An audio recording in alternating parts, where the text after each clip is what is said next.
So good morning again. So let's get started. So we will start with a program to which involves swapping two numbers. So swapping is a very kind of a primitive operation which is used in many sorting algorithms.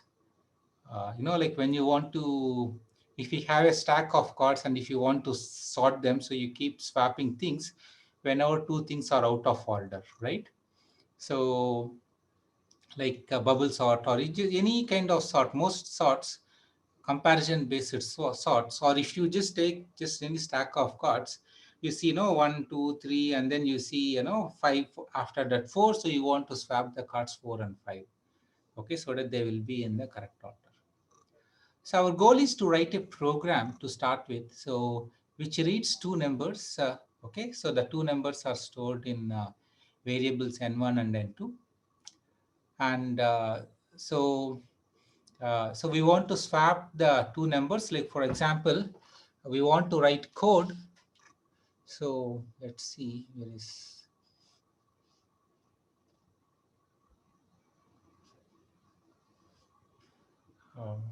Yeah. So here, let's say when you read here, if n1 is equal to 10 and n2 is equal to 20, so you want to write code here so that when we print here, n1 should be equal to 20 and n2 is equal to 10. So this is the goal. And some of you may have already seen this code before, but for the sake of completeness, let's do it again. So what's the idea here? So the idea here is, so we take n1 and we store it in a temporary variable. We take n1 and store it in a temporary variable. And then what we do is we assign to n2, we assign to n1 the value of n2. And then we assign to n2 temp. So essentially what we are doing here is, if you see this program, so in this statement, we are storing the value of n1 in the temp. So like for example, here we store 10 in temp, and whatever the value of n2 that is present, we write it into n1. So after the statements get executed, the value of n1 is equal to 20. And then if you see n2 temp now contains the value, the previous value of n1.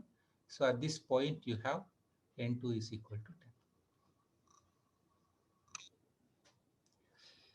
10. Yeah, so I didn't declare temp, so let's use the variable temp here.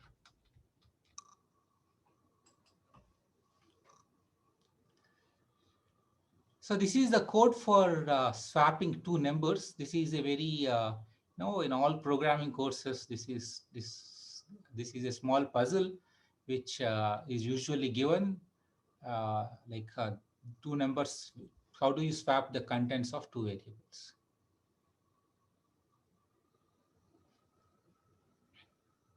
It is like this. If you have two tumblers, so one has milk and other has no water in it.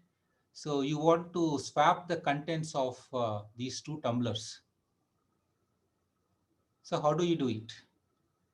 So you take an empty tumbler, keep it aside, and you pour milk into the empty tumbler or water into the empty tumbler, and you transfer the contents of the other tumbler to the new empty tumbler, and then you do the third step.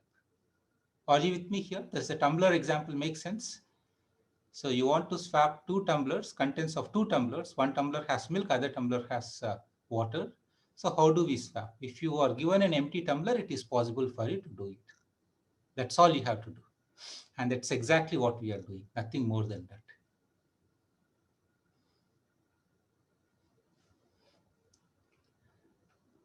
Great. So now let's run this program and see if it is working.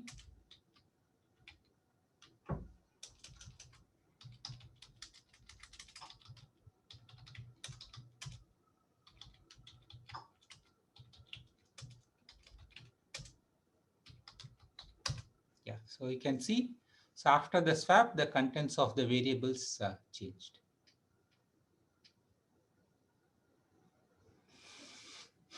Great. So now, usually what happens is when we write this swap is used as we want to do this swap at different places in our program.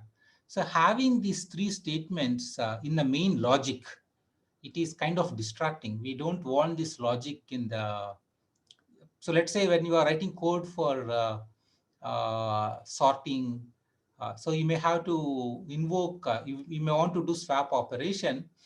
But you know how to do the swap, so you want to abstract it out and make it into a function, and just want to invoke it. You don't want to no come these lines of code to come in your main logic because it is distracting. Number one. Number two, you may be using swap in multiple places.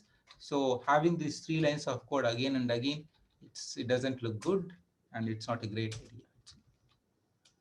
So what we want to do is we want to write a function swap int n1 int n2.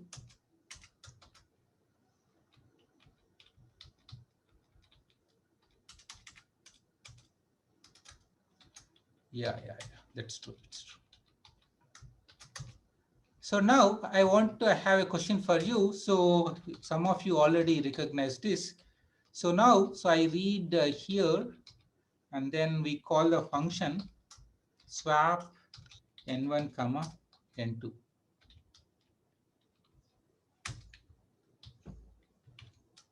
So what do you think will be the output of this program? What do you think will be the output? Yeah. So it will be 10 and 20. The values will not be changed. The values, there will not be any swap, because what happens is the values of n1 and n2, they are passed to these parameters. Let me, in order to make it less ambiguous for you, let's call this as AB.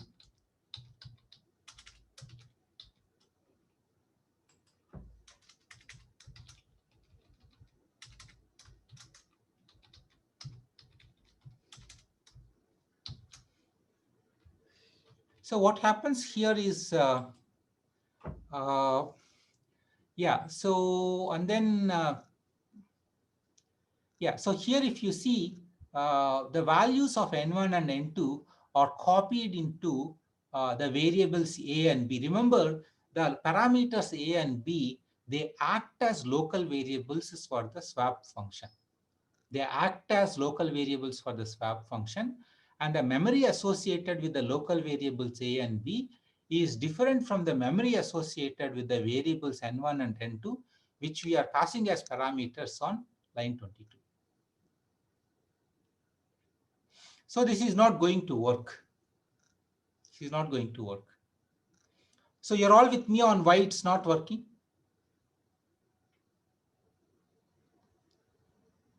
There is some discussion. I'm going to kind of ignore it because that feature is not there in C, so we cannot do it.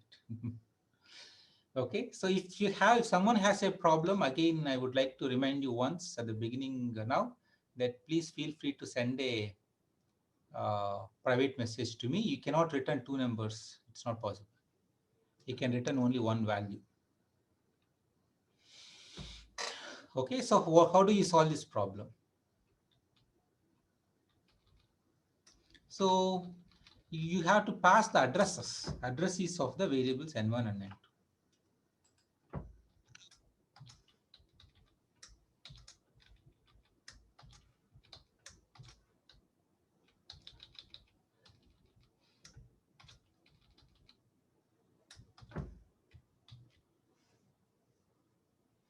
So does this make sense? So now you pass the address of variable n1 and the address of variable n2. So in order to, let's say, the address of variable n1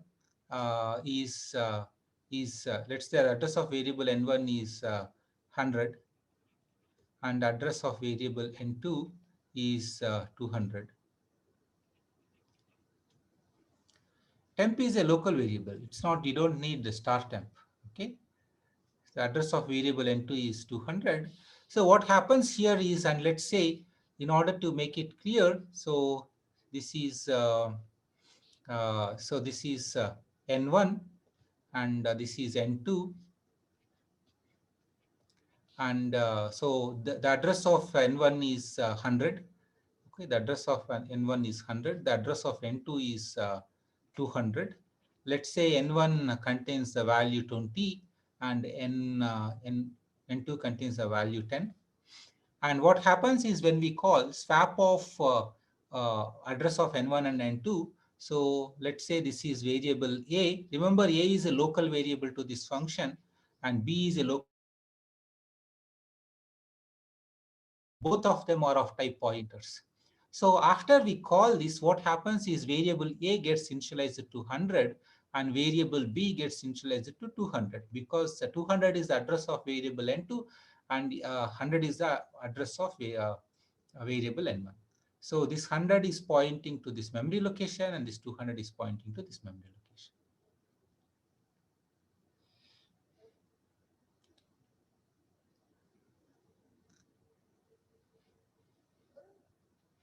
Yes, yes, all variables are uh, yeah, local variables.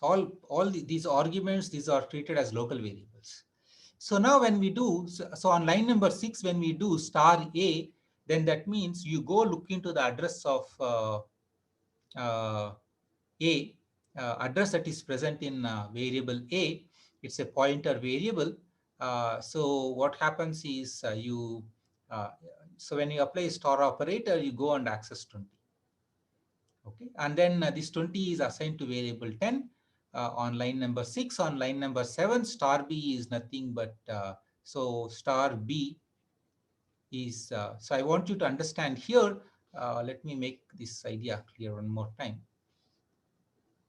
So when you just use a is equal to 100, but star a, so a is equal to 100, but star a is equal to, this is equal to 20. A is equal to 100. So not 100. 1 minute. Yeah, A is equal to 100. All right. So now let's see. And then again, star B. So B has 200. Star B is nothing but 10. So you know the story. But the most important thing here in this picture, I don't want to make it complicated. I just want you to keep this picture in mind, that this is the variable a contains 100, which is the address of variable n1. The variable b contains 200, which is the contents of variable n2. So n1 contains 20, n2 contains 10, assuming that's what we entered at the input. And then so we just use the pointer dereferencing to change the contents of these two variables.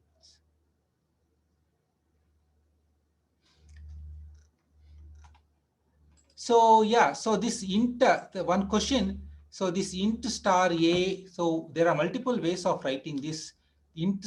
So this is int star a, same as int space star space a. This is also same as int star space a, and all these things are the same.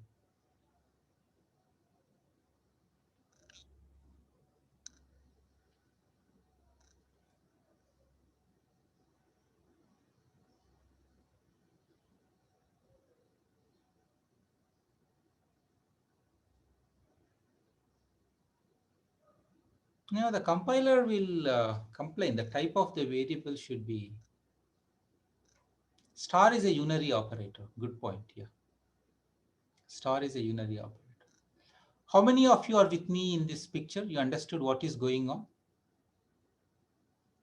Are you with me in the basic idea? You're all with me?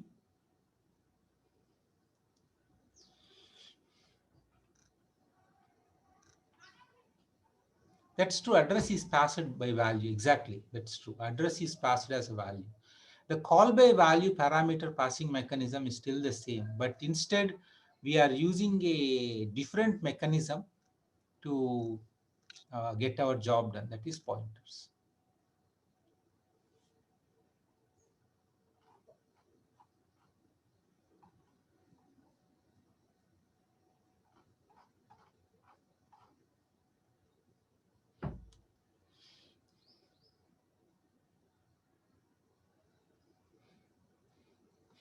So Frame has this question. I think yesterday also he asked the same question. I think I see some confusion in his mind. Let's see.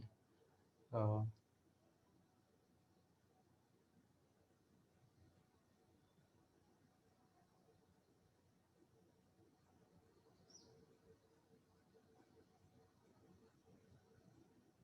who is the user? Can the user change his name to a name?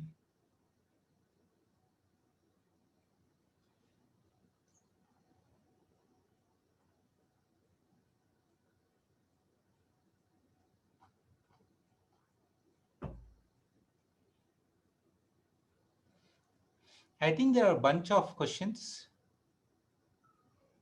Okay.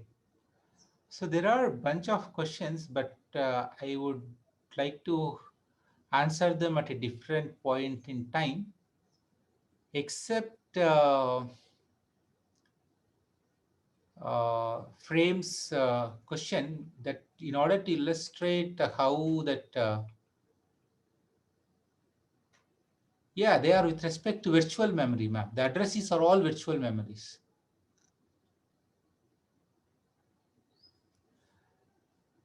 So, like for example, see, there is a different, long, so when I was learning programming, in my UG1, I think, or UG2, I forgot.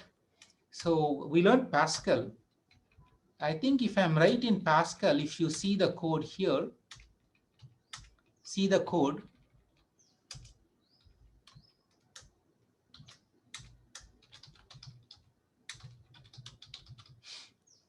It's code from line 12 to 18. If it is call by reference, then what happens is you can just call this swap function with n1 and n2. So the parameter A and the parameter B here, they are bound to the same memory location. So in call by reference, it's a, yeah. So in call by reference, what happens is, uh, so this is memory. This is memory. Then no, so this A also points to the same, and N1 also points to the same. Yeah, it's like for example, so this is N1. When we call swap function, then when we refer A refers to the same memory location as N1. It's an alias. That's true, exactly. It's an alias to the. So the functions can. No, functions are not inline, but there is a different approach to. At an implementation level, it is done in a different fashion. Functions are not inline. So similarly, let me erase this thing here. This picture is not looking good. Uh, so similarly, this N2 and B both are names to the same memory location. That's what happens in the call by reference. How it is internally implemented, that's a different story. There could be multiple ways of implementing it. One simple way of, yeah, let's not get into the implementation details, but that is the program semantics. That's true. See, what we are saying is there are two parameter passing mechanisms. One is called as a call by value, which is used in C. This should be completely clear to you. Call by value should be completely clear to you. Are you with me in the C semantics? Are you with me before we go to the next idea? There is a second approach which is used in some other programming languages, which is called as call by reference. In call by reference, the code looks, no, the first code which we thought is not working. So let's say, so in call by reference, what we do is, so here we simply say swap n1 and 2.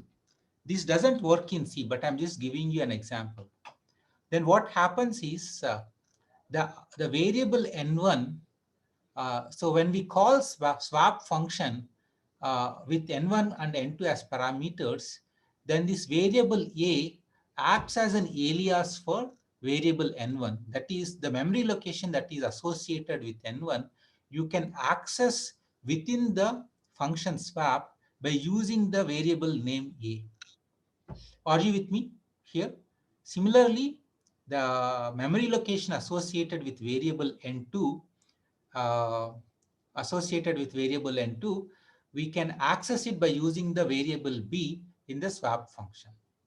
So both n1 and n2, they are, when we access both n1 and n2, so they are equivalent, they are aliases, they refer to the same memory location. This is what is called as a call by reference. This is what is called as a call by reference. That's true. There is no separate memory location for A and B. They both point to the same memory location as N1.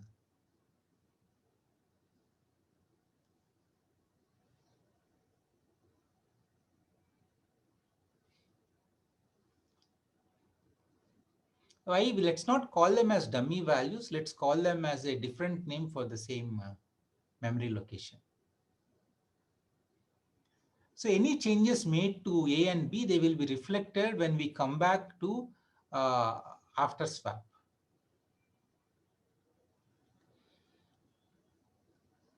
See, again, I think there are some questions on some people doesn't, it's not clear. Uh,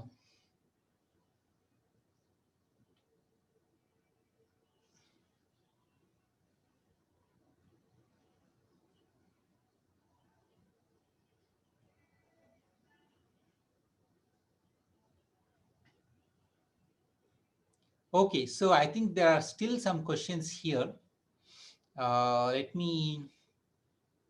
Let's try to, let me take one more shot at it. No, there is no inlining happens.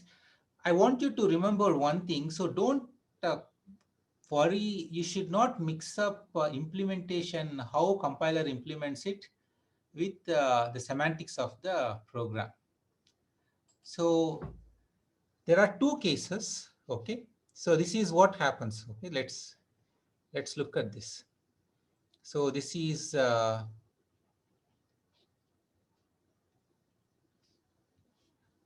call by value,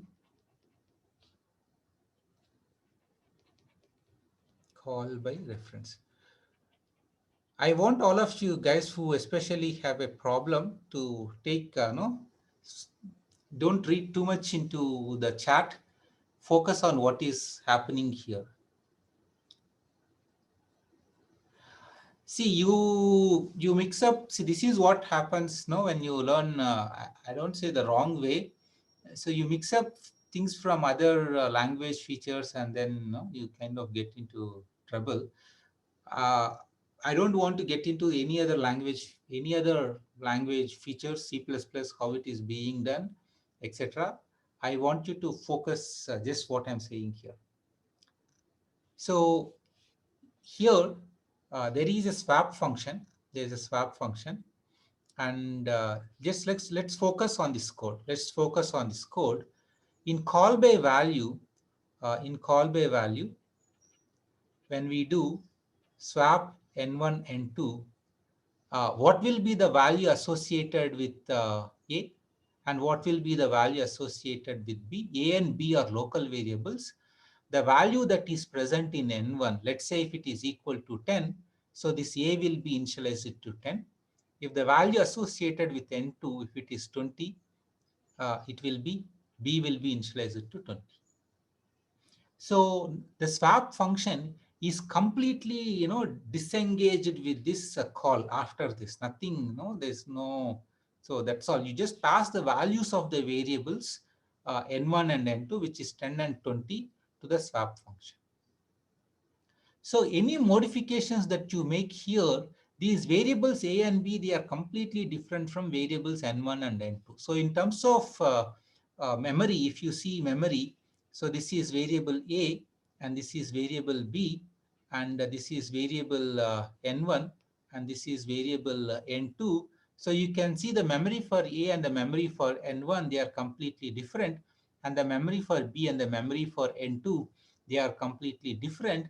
But what happens is at the time of function call, the value that is present here, it will be copied into the variable A. And at that, similarly, the contents of variable N2 is copied into the memory location associated with B.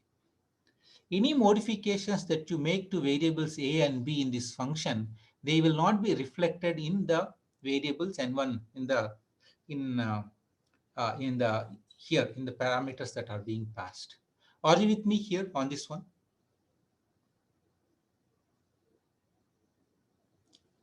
So now, if you go here and if you do the same thing in call by reference, which is not supported in C, this is not supported in C, guys.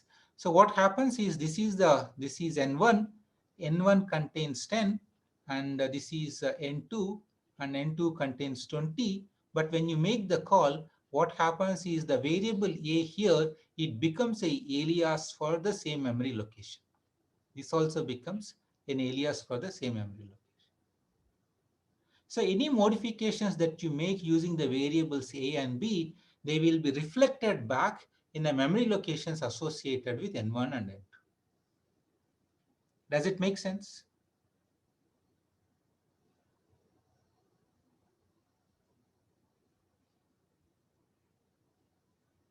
Great. And now I want you to take a moment and uh, I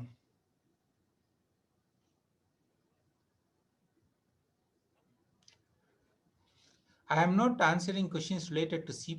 In C++, you are just asking, there is a way to do no call by reference mechanism in C++. That's the question which Karthik has.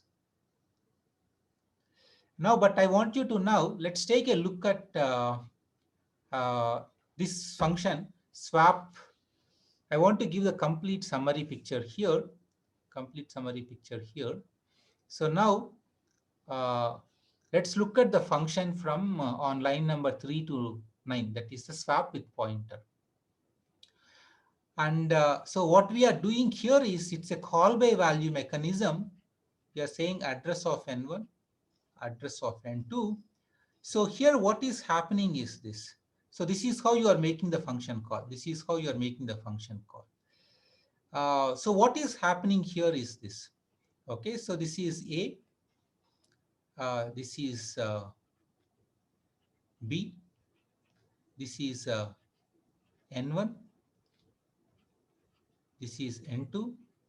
But now what is happening is A, when we make this call, address of N1 and address of N2, let's say the address of N1 is 100.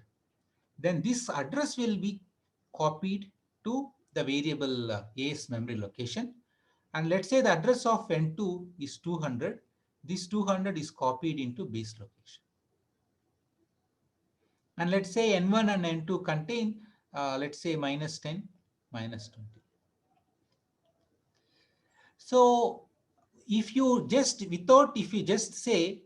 if you say temp is equal to A is equal to B is equal to temp, then what happens is, let's say what happens, let's say I have a question for you. In this code, if I do this, what happens? If I execute this code, so if you execute this code, what happens? Can you tell me what happens if you execute this code? Is this an error?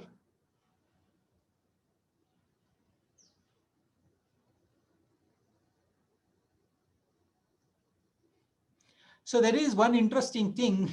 So number one, when we try to assign A to temp, we may get a compiler warning. But let's say let's say there is no error. Let's say the compiler permits you to copy A to temp and the size of A and the size of temp are the same. Let's say. What happens? What happens is the address of A is stored in temp. The contents of A is stored in temp, and the contents of B is stored in. This is what happens after this. Let me use a different color. After the statements gets executed, So B will be pointing to this N1 and A will be pointing to N2. Does this make sense? Or how many of you understood that after executing the code from line 5 to 8, that A will be pointing to, because we are exchanging the contents of A and B, so A will be pointing to N2 and B will be pointing to N1. But N1 and N2 doesn't change. I want you to understand this example. This is very, very important. Okay. If you understand this discussion, then you are good, cool. You're doing awesome. So, but this is not what we want. This is not what we want. So Shashwat has this question, on line 6, like can integer store temp? That's a question. So for the time being, like we ignore that it's a, yeah, for the time being, we will ignore it because it's a valid point, but it's for the time being, we will overlook it for the time being. Yeah. So this is not going to work. So in order to fix this problem, so we have to use star A, temp is equal to star A. What is star A? Star A is minus 10. Star A is equal to minus 10 because A is pointing to the memory location associated with N1. And then we say star B is equal to star A. So star B is minus 20. So minus 20, we copy it into star A. But star A is nothing but the memory location associated with N1. You go and update. Okay. And then finally, we say star B is equal to 10. What is star B? Star B now contains,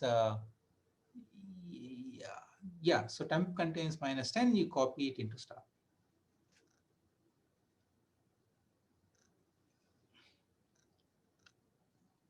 Are you with me here? There's a modified code works. You're all with me. Are you happy with why this is all good? So shall we move on if it's all good? Okay, great.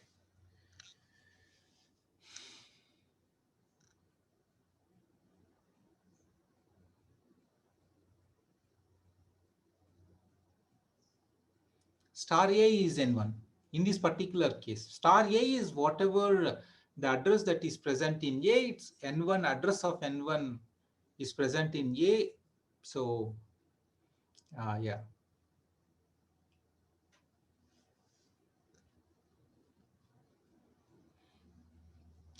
Array call by reference is not implemented in C. There is nothing like,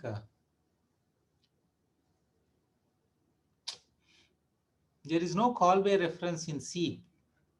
Story closed.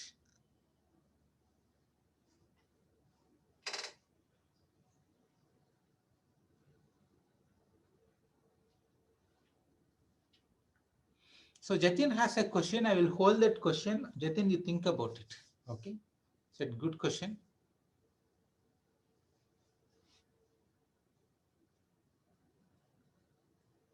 That's true. So we have to use the call by reference mechanism and pointers to do the equivalent of call by reference.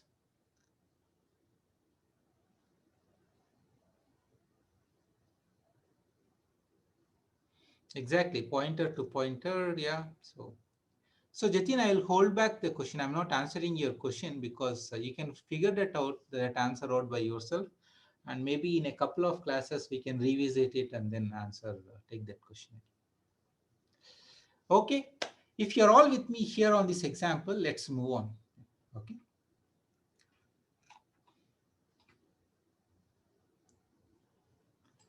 Great. So now next comes the idea of arrays. Okay, so that's what is bothering you, bothering some of you. So arrays is a very interesting thing. So let's look at arrays. Okay, let's say I have something like hash include.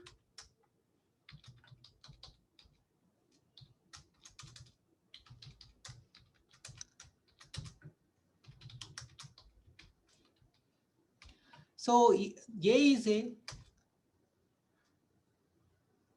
run the previous code. It's okay, Krishna, Pranit. We'll move on. So I think I should have done that, but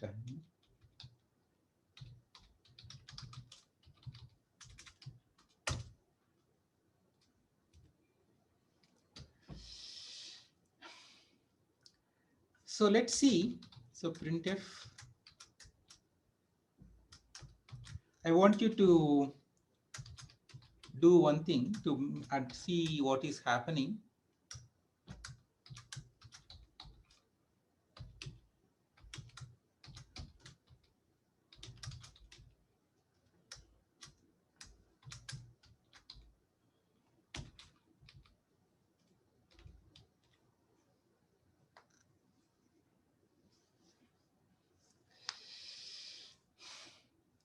All right, so this is a simple code. What do you think will be the output?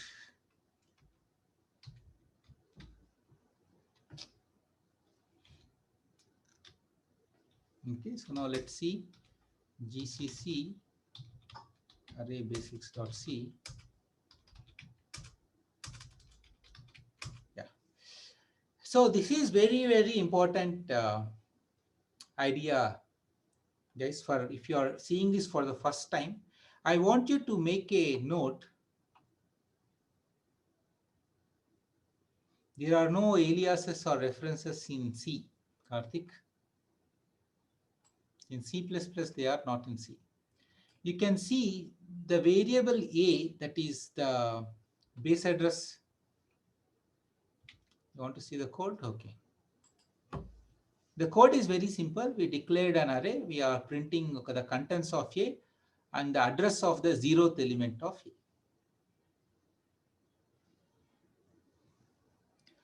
So what happens is in C, the array name acts as a pointer and which cannot be modified, and it contains the base address of the array.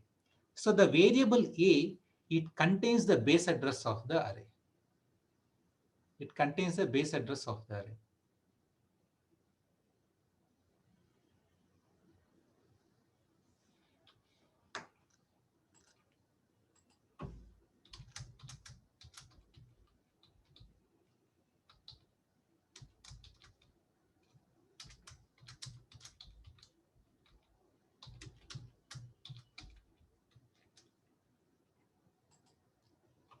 So shall we print and see what happens?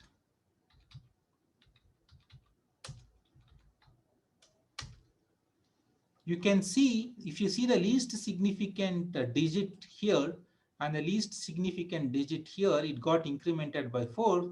The rest of the digits are all the same. So the A of 0 has the address, so some MSB digits followed by 0, 1, 2, 3. Those are the places at which A of 0 is present.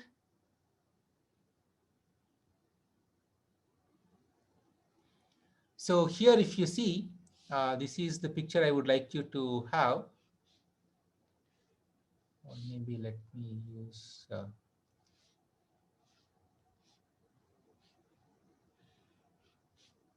this is the code.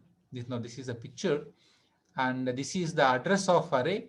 Like if you see array, so this has this will have let's say 4 bytes. So this is no something. So xxx followed by 0, and then the address of the next is xxx followed by 1. The address of next is xxx followed by 2. So these are so this is 3. So this is the base address. This is the base address of the array, and the base address of the array and the address of the 0th element of the array, they are the same. And now if you go to the next, this is the address. So this is the place for so this is the address 0xxx followed by 4. This so on and so forth. So this is the address of A of 1.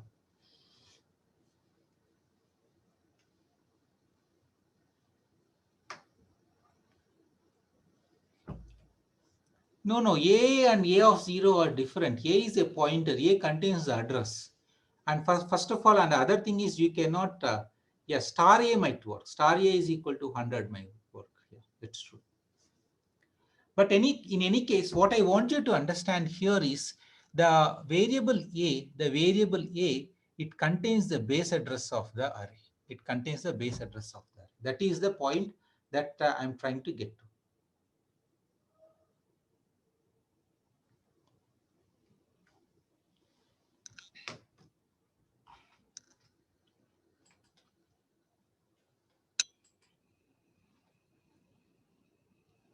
Are you with me here? That the variable A, the array variable A, it contains the base address of the array.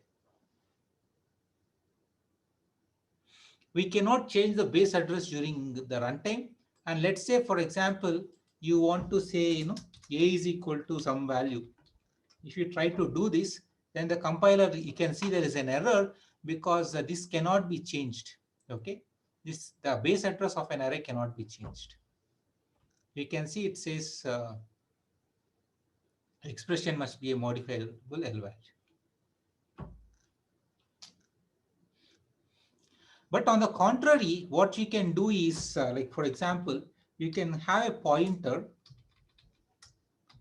and you can say PTR is equal to A in start point. And let's say A is this is equal to 0, 1, 2, 3, 4, 5.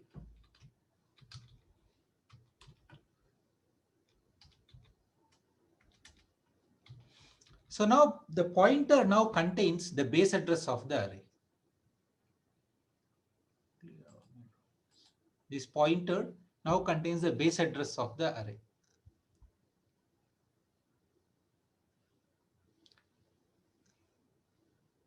So if you want to print array, so let's see. So for so let's do this thing. For I is equal to int I is equal to 0 and PTR is equal to A base address, and then I less than or equal to 5 plus I PTR plus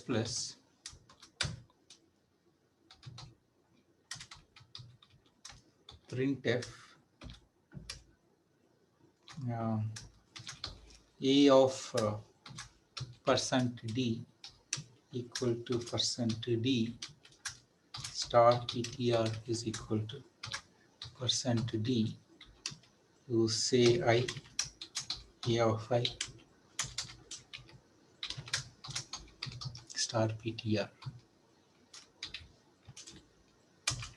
And I also would like to do one thing, that is the address of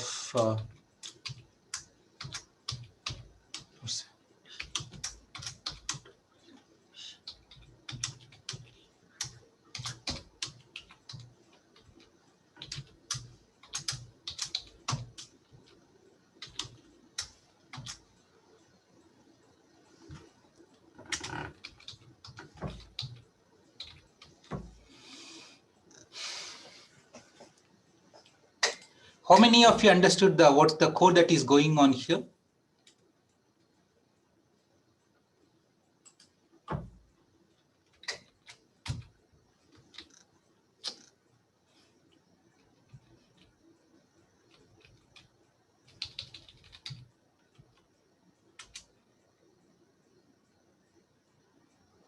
There is an error here, star PTR.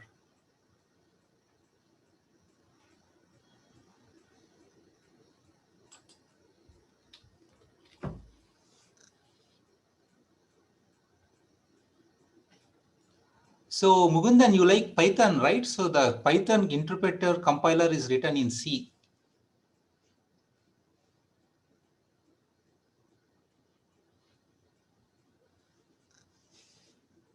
So what's the problem in printf? It is giving line 9 printf.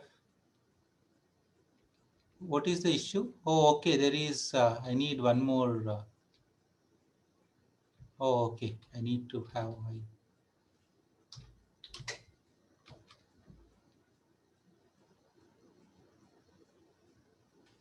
Press. I wrote printf. Oh, okay, okay. Okay, so that is one problem. So printf ampersand I ptr printf. This one, why is this a problem? Must be a pointer.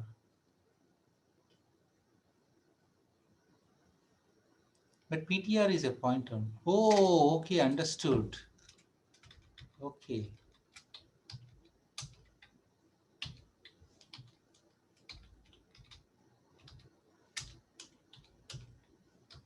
Now it should be good.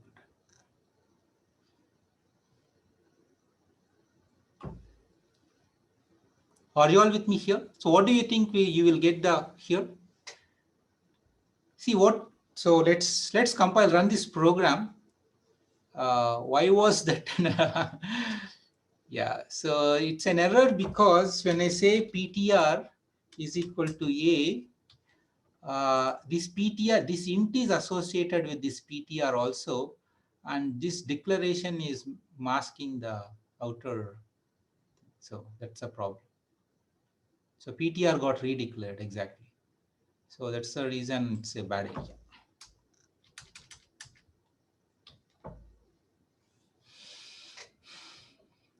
So here, the only thing, so here everything is there. Uh, the reason why this program is interesting here is, if you look at this PTR, when we do PTR plus plus, this PTR points to integer, right? So if PTR initially has 100, then when we do PTR plus plus, it doesn't get incremented by 1, it gets incremented by 4, which is the size of the integer. So because of that, it works. That is how the language semantics is defined. When we increment ptr plus plus, ptr doesn't get incremented.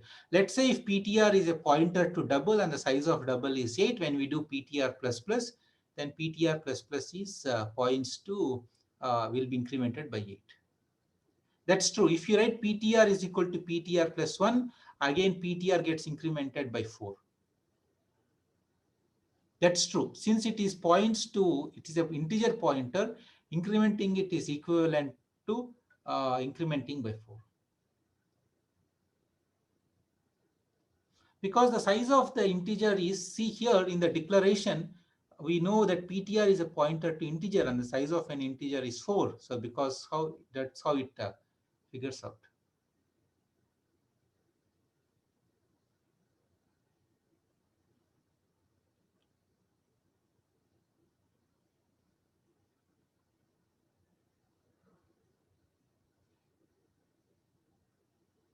Are you with me here on the ptr increment part?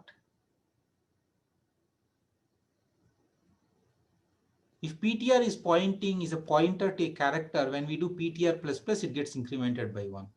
If ptr is pointing to double and the size of double is 8, ptr plus plus will be incremented by 8, so on and so forth.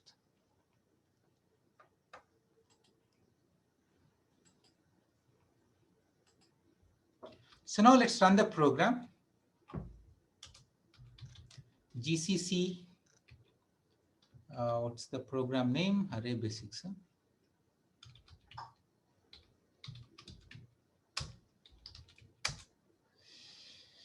You can see here, yeah, a of 0 is equal to 0.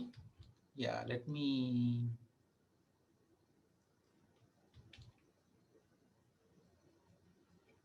I don't want star ptr. Where is here?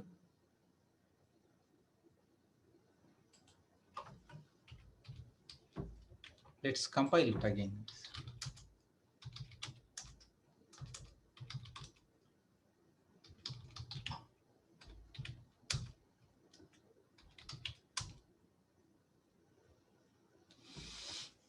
Okay. So you can see what is when I is equal to, this is when I is equal to 0, these two statements gets executed. So address of a of 0 and ptr, they are the same. And a of 0 and star ptr, since the addresses are the same, so when we dereference it, we get the same value.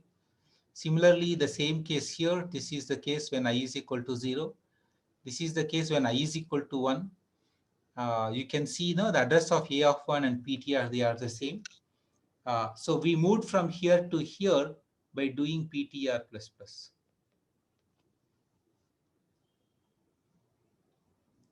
So in every line, you can see the address of a of I is equal to ptr.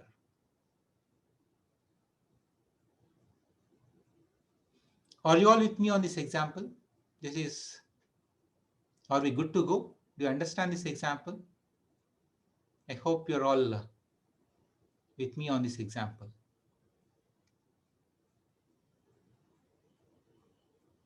Okay, good.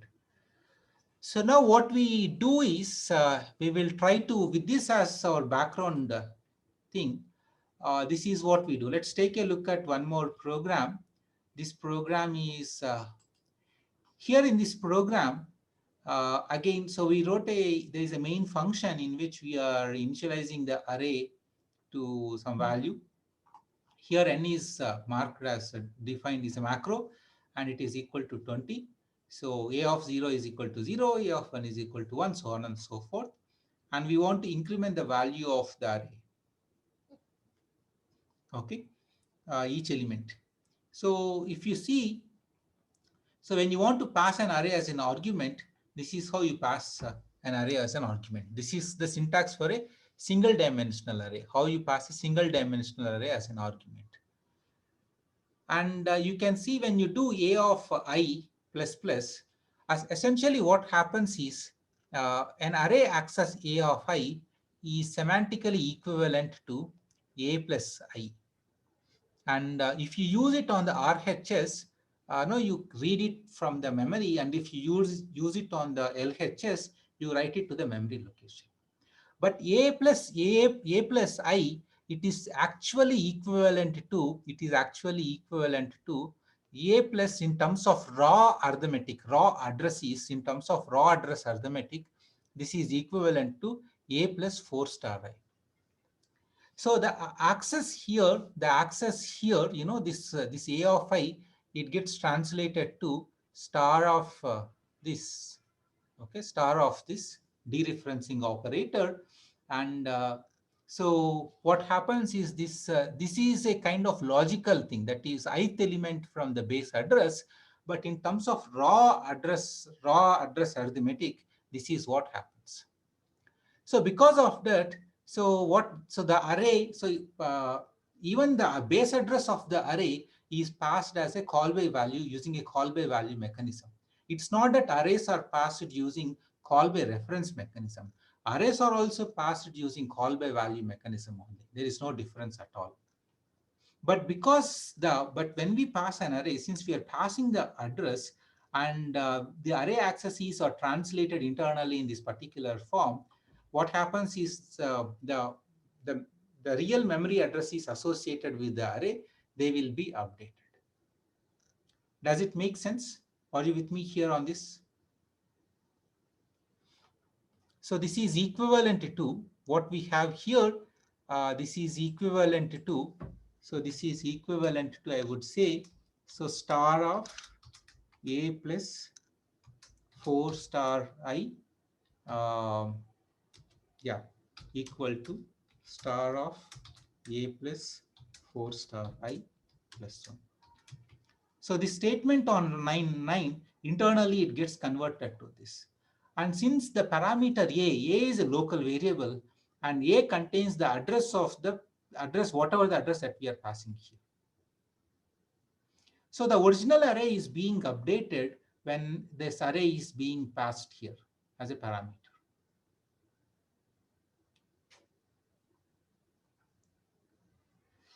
Yeah, syntactically, like either you can use it in terms of syntax, you can use either one of these two options. Okay, you can use uh, this or this or this or fine.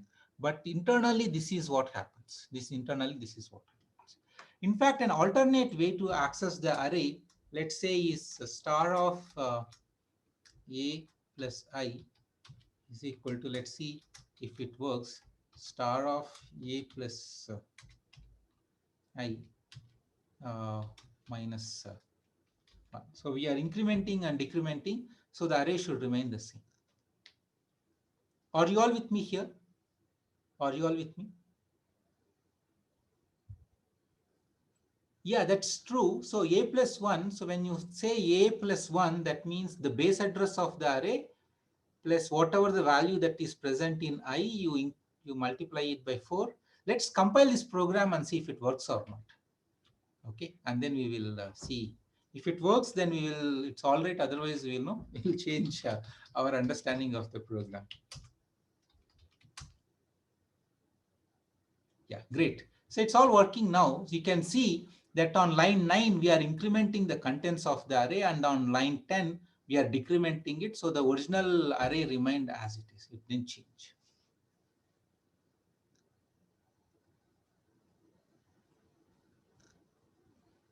But I is not changing by 4 now. We are incrementing I by only 1.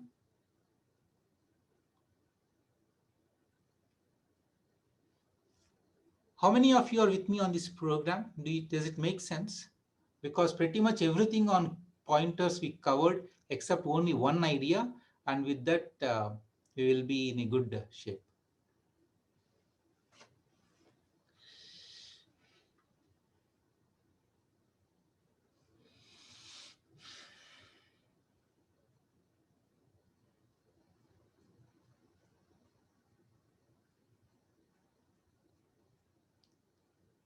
Some of you seems to have a problem. Let me summarize what is going on here. Let me summarize what is going on here. All the ideas that we have seen. And so number one, so let's do this. So, so idea one. So PTR, let's say you have something like PTR. Let's take one step at a time, okay? And PTR is a int star PTR. It's an int star PTR. Let's just follow me for some period, and then I will take your questions. So now if it's not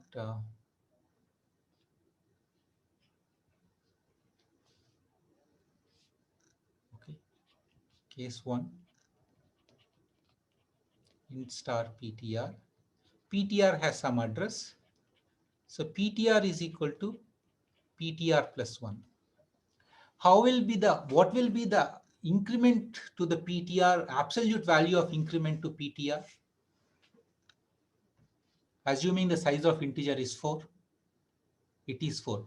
So if PTR is equal to 100, and after this gets executed, so PTR will become 104. Are you with me here? Let's take one step at a time. If anyone has a doubt here, you should ask me. And if it is PTR is equal to PTR plus I, then the value of this will be 100 plus 4 star I, assuming PTR contains 100 before. So those of you who sent a message separately, privately saying that you have a problem, I want to see that you are with me on this one. So number 2, second case. So second case is this. So now we have a array int a of 10, and array, the base variable a, it is nothing but it holds the base address of the array. The variable a, it contains the base address of the array. So let's say if I have something like PTR is equal to a plus I, let's say the base address of the array is equal to 100, then PTR will contain 100 plus 4-star array. Are you with me on this one? Are you with me on this one? This is important.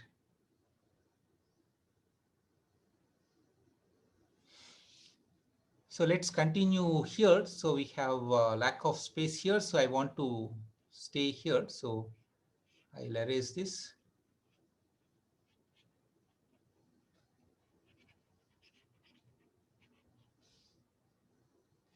So PTR is equal to 100 plus. So now continuing this, if you want to access the memory location A of I, so there are multiple ways of doing it. One is A of I. So the other is star of A of I. So these are the two ways of doing it. So let's say, for example, if you have x is equal to A of I plus 1, so this statement is equivalent to star of A plus I plus 1. Is this clear to you? These two are equivalent statements. These two are equivalent statements.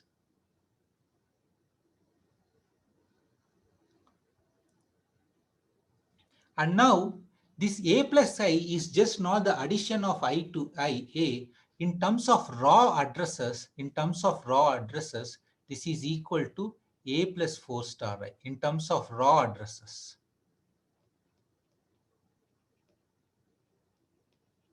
Raw addresses, this is equivalent to A plus 4-star.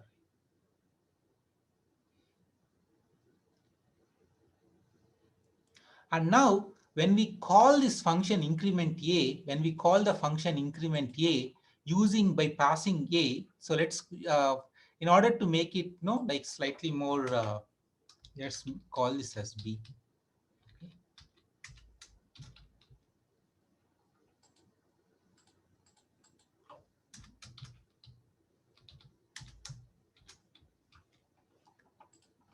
So the parameter passing mechanism is not changing.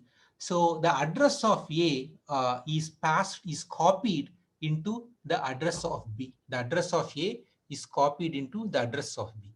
So what happens is when we call this, this is A. This is the A we are talking about, and then this is B. B is a local variable to the increment array function, but whatever the address that is present in A, it got copied to B.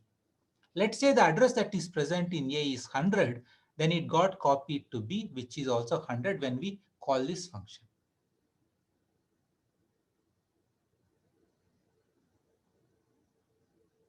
Thank you, Anirudh. I will use it next time. I didn't know that feature. Okay. So now, if you see B of I plus plus, so what happens? B of I plus plus is, this is nothing but 100 plus 4-star. Yeah, let me use a simpler thing. So this is 100 plus I in terms of like this, but otherwise it is 100 plus 4-star I plus plus, and that's what is happening here.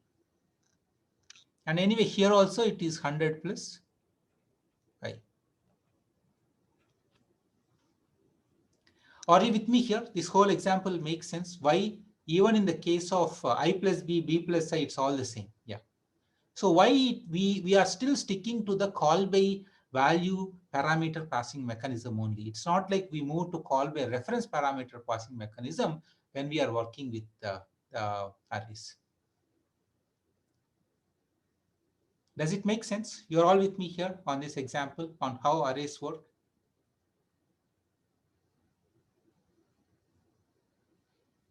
So now you know everything about arrays. There is one interesting we can't have. So there are few. There is one. There is one. There are of course some. This is an involved topic, and there will be many corner cases, but the core ideas are this. So depending upon your energy, anyway, I think it's better that I revisit the idea of multidimensional arrays in the next class. I want you guys to review this lecture before coming to the Friday class. And on Friday class, I will introduce you one important idea related to multidimensional arrays, and then few other questions you may have. So with Friday class, pretty much our discussion on arrays and pointers will be closed. So, but for today, these are most important ideas we have introduced in today's class. Review them, come back, and on Friday class, we will conclude this discussion.